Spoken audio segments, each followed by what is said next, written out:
Hello friends, welcome back to my YouTube channel our solution. तो friends, आज की इस वीडियो में हम कुछ और पैसिव वॉइस की बात करने वाले हैं। इससे पहले की वीडियोस में हम प्रेजेंट, पास्ट और फ्यूचर के पैसिव वॉइस की बात कर चुके हैं। तो आज की इस वीडियो में हम इम्परेटिव सेंटेंसेस के पैसिव वॉइस को देखेंगे।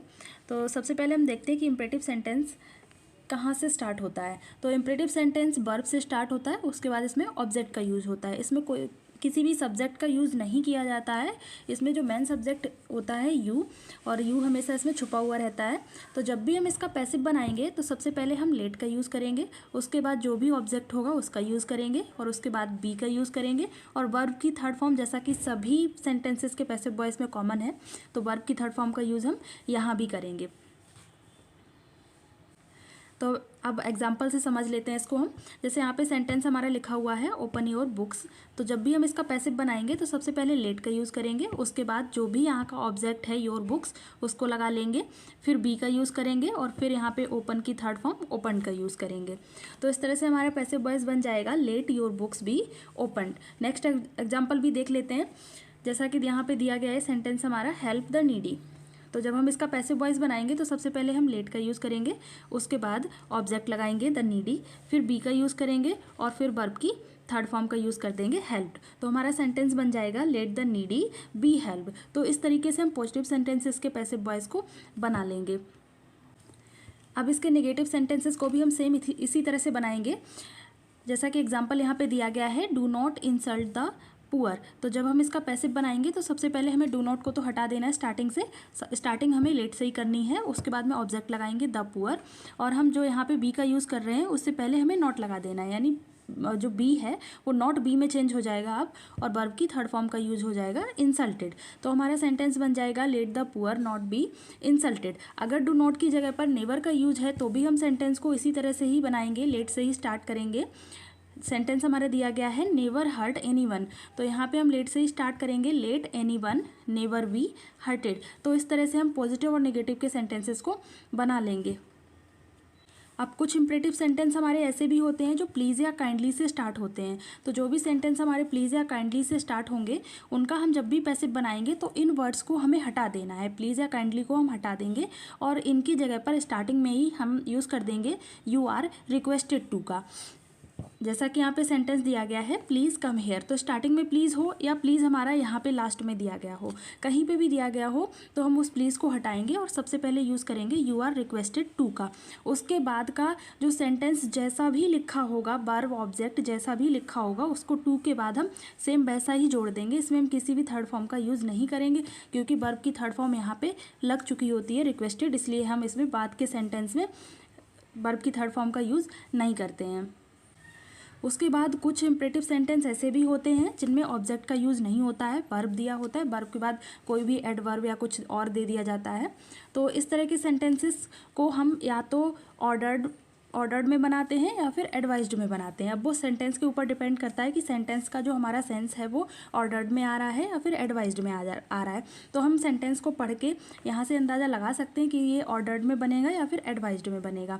तो यहाँ पे सेंटेंस हमारा दिया गया है गेट आउट एट वंस। अब यहाँ पे इस सेंटेंस का मतलब है कि तुरंत बाहर जाओ। तो यहाँ पे मैं सेंटेंस पढ़ के ही पता चल रहा है कि इस सेंटेंस में एडवाइस तो दी नहीं जा रही है, ऑर्डर ही दिया जा रहा है। तो इसलिए हम इस सेंटेंस का पैसिव जब भी बनाएंगे तो हम स्टार्टिंग करेंगे यू आर ऑर्डर्ड टू से।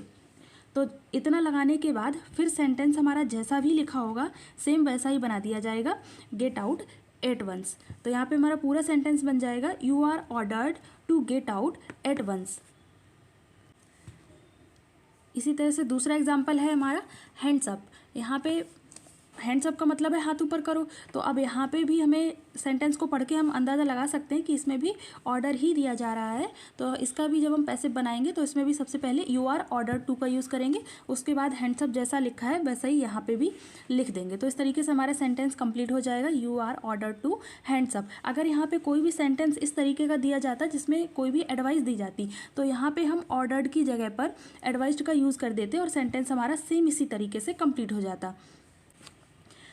अब इसके अलावा कुछ सेंटेंस ऐसे होते हैं जिनमें सेंटेंस के बीच में इन्फिनेटिव टू प्लस वर्ब का यूज होता है। तो इस तरीके के सेंटेंस को हम जब भी बनाएंगे तो हम इस टू को, जो इन्फिनेटिव टू दिया होगा, उसको टू बी में चेंज कर देंगे और वर्ब की थर्ड फॉर्म का यूज़ कर देंगे। एग्जाम्पल से समझ लेते हैं इसको। जैसे कि सेंटेंस यहाँ पे लिखा हुआ है, this is the time to appear the examination. अब सबसे पहले हम इसमें इन्फिनेटिव प्लस वर्ब को ढूंढ लेते हैं कि कहाँ पे दिया गया है। तो ये हमारा यहाँ से दिया गया है इन्फिनेटिव और वर्ब। अब जब भी हम इसका पैसिव बनाएंगे तो इन्फिनेटिव प्लस वर्ब जो भी दिया गया होगा उससे पहले का जो भी सेंटेंस होगा वो तो हम सेम रखेंगे, उसमें हम कोई भी चेंजेस नहीं करेंगे, जैसा कि हमने यहाँ पे किया हुआ है, दिस इज़ द टाइम। उसके बाद हमें क्या करना है, जो ऊपर के सेंटेंस में एक्टिव में जो ऑब्जेक्ट के रूप में दिया गया है एग्जामिनेशन, उसको हम सबसे पहले यूज़ करेंगे यहाँ पे। फिर हम टू प्लस बी का यूज़ करेंगे। वर्ब लगाने से पहले हम इसमें टू प्लस बी का यूज़ करेंगे, फिर हम वर्ब की थर्ड फॉर्म का यूज़ कर देंगे। तो हमें आगे के सेंटेंस को बिल्कुल भी चेंज नहीं करना है। आगे हमारा जैसा भी सेंटेंस लिखा होगा हमें सेम वैसा ही सेंटेंस रखना है। बस जहाँ से इन्फिनेटिव प्लस वर्ब दिया है वहीं से हमें सेंटेंस को चेंज करना है। ऑब्जेक्ट को हमें सबसे पहले लगाना है, उसके बाद इस टू को टू वी में चेंज कर देना है और वर्ब की थर्ड फॉर्म का यूज़ करना है। नेक्स्ट एग्जाम्पल भी देख लेते हैं।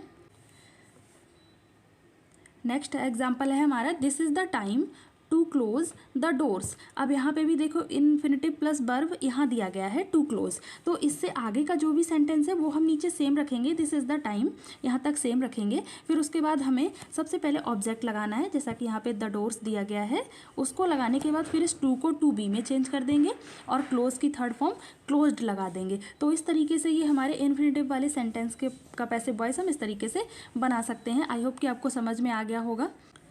उसके बाद कुछ और हेल्पिंग वर्ब होती हैं जो कि मॉडल हेल्पिंग वर्ब होती हैं।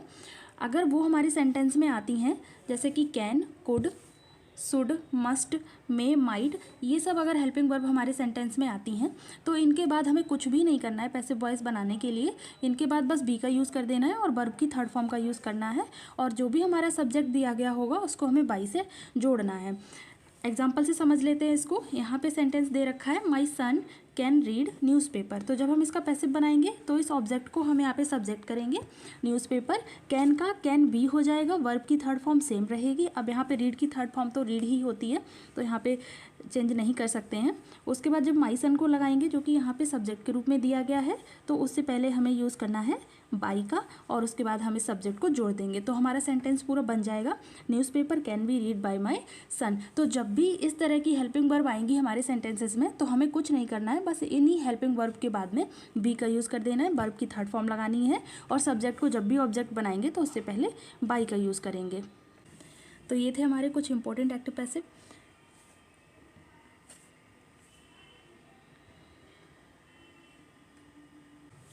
वीडियो अच्छी लगी हो तो चैनल को लाइक करें, शेयर करें और सब्सक्राइब करें। Thank you.